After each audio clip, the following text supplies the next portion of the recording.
உத்திரமேரூர் அனைத்து வருவாய்த்துறை கூட்டமைப்புகளின் சார்பில் 8 அம்ச வாழ்வாதார கோரிக்கைகளை வலியுறுத்தி உத்திரமேரூர் வட்டார வருவாய்த்துறையினர் வெளிநடப்பு போராட்டத்தில் ஈடுபட்டனர். காஞ்சிபுரம் மாவட்டம் உத்திரமேரூர் ஒருங்கிணைந்த வருவாய்த்துறை சங்கங்களின் கூட்டமைப்புகளின் சார்பில் ஒருங்கிணைந்த உத்திரமேரூர் வட்டார வருவாய்த்துறை கூட்டமைப்புகளின் ஒருங்கிணைப்பாளர்கள் தயாளன், கார்த்திகேயன், வாழ்முனி ஆகியோரது தலைமையில் நடைபெற்ற வெளிநடப்பு ஆர்ப்பாட்டத்தில் 8 அம்ச வாழ்வாதார கோரிக்கைகளை நிறைவேற்றிட வலியுறுத்தி தமிழக அரசுக்கு எதிராக கண்டன கோஷங்களை எழுப்பியவாறு ஆர்ப்பாட்டத்தில் ஈடுபட்டனர்.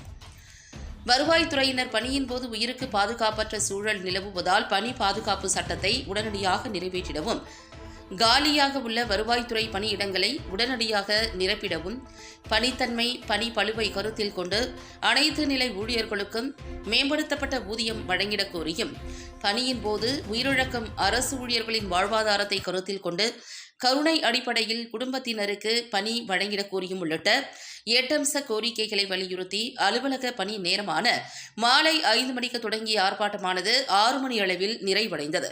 கூட்டத்தில் உத்திரமேரூர் வட்டார ஒருங்கிணைந்த வருவாய்த்துறை கூட்டமைப்புகளின் நிர்வாகிகள் பங்கேற்றனர்.